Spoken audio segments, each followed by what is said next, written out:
it's my first love. What I'm dreaming of when I go to bed, when I lay my head upon my pillow. Don't know what to do. My first love thinks that I'm too young. Assalamualaikum warahmatullahi wabarakatuh. Selamat pagi. Kami dari kelompok 2 di sini kami membahas materi tentang kebijakan sertifikasi guru, peran dan tugas guru. Kami membuat video tugas mata kuliah profesi pendidikan dengan dosen pengampunya adalah Dr. Mimi Salah MPD. Saya Dwi Putri Darmayani. Saya Dila Puspitasari. Saya Lydia Sumardia. Saya Eka Octavia. Kami dari kelas B pagi semester 3 Prodi Pendidikan Matematika. Assalamualaikum warahmatullahi wabarakatuh. Selamat pagi. Perkenalkan, nama saya Nur Rahman Karsono. Di sini kami dari kelompok 2 akan menyampaikan materi presentasi tentang kebijakan tentang sertifikasi guru, peran dan tugas guru, yang mana akan menyajikan materi kami sebagai berikut. Assalamualaikum warahmatullahi wabarakatuh. Selamat pagi. Di sini saya sebagai pemateri 1 dari kelompok 5 akan membacakan materi yang pertama dari kelompok kami, yaitu mengenai dasar hukum pelaksanaan sertifikasi guru. Yang mana di sini untuk dasar hukum yang pertama itu ada Undang-Undang Nomor 20 Tahun 2003 tentang Sistem Pendidikan Nasional. Untuk Undang-Undang Nomor 20 Tahun 2003 tentang Sistem Pendidikan Nasional diberlakukan setelah diundangkan dalam Lembaran Negara Republik Indonesia tahun 2003 Nomor 78. Dan penjelasan atas Undang-Undang Nomor 20 Tahun 2003 tentang Sistem Pendidikan Nasional dalam tambahan Lembaran Negara Republik Indonesia Nomor 4301 oleh Sekretaris Negara Republik Indonesia Bambang Kusowo pada tanggal 8 Juli tahun 2003 di Jakarta. Selanjutnya ada dasar hukum yang kedua, yaitu Undang-Undang Nomor 14 Tahun 2005 tentang guru dan dosen.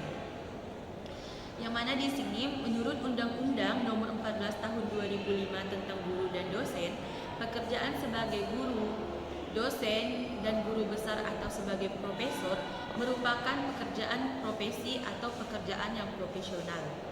Adapun yang dimaksud dengan profesional adalah pekerjaan atau kegiatan yang dilakukan oleh seseorang dan menjadi sumber penghasilan kehidupan yang memerlukan keahlian, kemahiran, dan kecakapan yang memenuhi standar mutu atau norma tertentu serta memerlukan pendidikan profesi. Ada dasar hukum yang ketiga. Di sini dasar hukum yang ketiga ada Peraturan Pemerintah Republik Indonesia Nomor 19 Tahun 2005 tentang Standar Nasional Pendidikan. Standar Nasional Pendidikan adalah kriteria minimal tentang sistem pendidikan di seluruh wilayah hukum Negara Kesatuan Republik Indonesia yang meliputi standar isi, standar proses, standar kompetensi lulusan, standar pendidik dan tenaga kependidikan, standar sarana dan prasarana, standar pengelolaan, standar pembiayaan, dan standar penilaian pendidikan. Untuk pengembangan, pemantauan, dan pelaporan pencapaian standar nasional pendidikan dibentuk Badan Standar Nasional Pendidikan atau yang disingkat dengan BSNP, yang bersifat mandiri dan profesional dan berkedudukan di ibu kota wilayah Negara Kesatuan Republik Indonesia. Baik, demikian tadi materi yang saya sampaikan, saya selaku pemateri 1. Maka pemateri yang selanjutnya akan dibacakan oleh pemateri kedua dari kelompok kami. Assalamualaikum warahmatullahi wabarakatuh. Perkenalkan, nama saya Dila Puspitasari. Saya di sini sebagai pemateri 2. Baik, materi selanjutnya adalah tentang Undang-Undang Pemerintah RI Nomor 74 Tahun 2008 tentang guru, di mana undang-undang ini ditandatangani oleh Presiden Republik Indonesia per tanggal 1 Desember 2008. Peraturan ini diterbitkan sebagai amanat dan tindak lanjut dari Undang-Undang Nomor 14 Tahun 2005 tentang guru dan dosen. Peraturan Pemerintah Pendidikan Nasional Nomor 16 Tahun 2007 tentang standar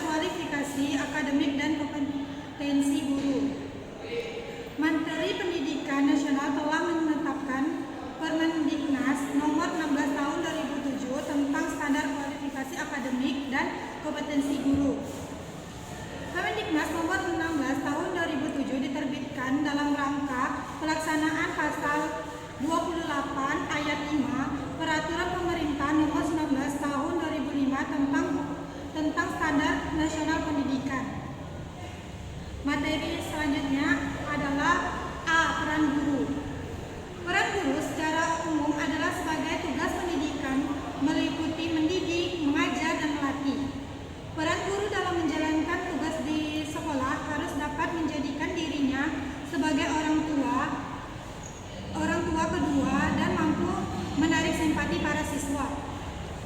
Sebagai pelajaran apapun yang diberikan hendaknya dapat menjadi motivasi bagi siswanya dalam mengajar. Sekian materi dari saya. Materi selanjutnya akan disampaikan oleh pemateri 3. Terima kasih.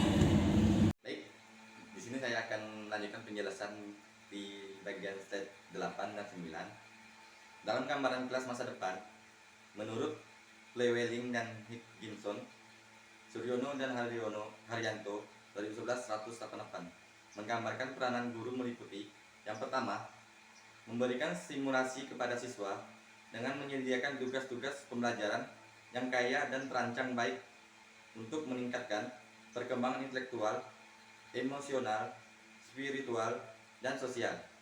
Yang kedua, berinteraksi dengan siswa untuk mendorong keberanian, mengilhami, menantang, berdiskusi, berbagi, menjelaskan, menegaskan, merefleksi, menilai, dan merayakan perkembangan, pertumbuhan, dan keberhasilan.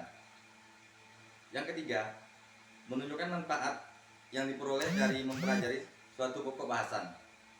Yang terakhir, berperan sebagai seorang yang membantu, seorang yang mengarahkan, dan memberi penegasan. Seseorang yang memberi jiwa dan mengilhami siswa dengan cara membangkitkan rasa ingin tahu, rasa antusias, gairah dari seorang pembelajar yang berani mengambil risiko. Dengan demikian, guru berperan sebagai pemberi informasi, fasilitator, dan seorang artis. Terkait peran guru, ada hal penting yang bisa kita garis bawahi, yaitu guru sebagai pemberi simulasi pada siswa dengan menyediakan tugas-tugas pembelajaran, berinteraksi dengan siswa, dan guru juga berperan sebagai seorang yang memberi jiwa dan mengilhami siswa. Membacakan hasil presentasi kami. Pulis dan Yong mengutarakan ada 14 karakteristik yang melekat pada seorang guru unggul. Itu adalah sebagai berikut. Pertama, guru sebagai guru. Kedua, guru sebagai teladan. Guru sebagai penasihat. Guru sebagai pemegang otoritas. Guru sebagai pembaru. Guru sebagai pemandu. Guru sebagai pelaksana tugas rutin. Guru sebagai insan visioner. Guru sebagai pencipta. Guru sebagai orang yang realistis. Guru sebagai penutur cerita dan seorang aktor. Guru sebagai pembongkar tema. Guru sebagai peneliti. Guru sebagai penilai. Tugas dan tanggung jawab guru. Tugas dan tanggung jawab guru diantaranya adalah 1. Menciptakan suasana pembelajaran dapat memotivasi siswa untuk senantiasa belajar dengan baik dan semangat. Yang kedua, berimplementasi dalam bentuk pengabdian. Tugas tersebut meliputi bidang profesi, bidang kemanusiaan, dan bidang kemasyarakatan. Yang ketiga, guru mengajar dan melatih. Peters dikutip Sarjana 2002 halaman 15 menyebutkan tugas dan tanggung jawab guru yaitu guru sebagai mengajar, guru sebagai pembimbing, dan guru sebagai administrator. Baik, materi selanjutnya akan disampaikan oleh pemateri keempat. Assalamualaikum warahmatullahi wabarakatuh. Di sini saya akan melanjutkan dari pembacaan pemateri 3, yaitu tanggung jawab guru menurut Hamalik tahun 2004. Yaitu yang pertama, guru harus menuntut murid-murid belajar. Yang kedua, melakukan pembinaan terhadap diri siswa. Yang ketiga, memberikan bimbingan kepada murid. Yang keempat, mengenal masyarakat dan ikut serta aktif. Yang kelima, turut serta membantu terciptanya kesatuan dan persatuan bangsa dan perdamaian dunia. Yang keenam, tanggung jawab untuk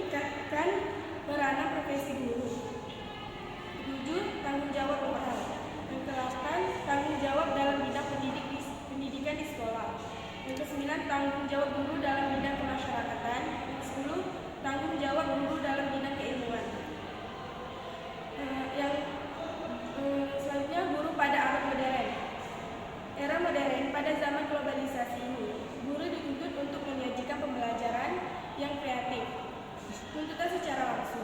Guru harus menciptakan suasana kelas yang aman dan nyaman secara emosional dan intelektual.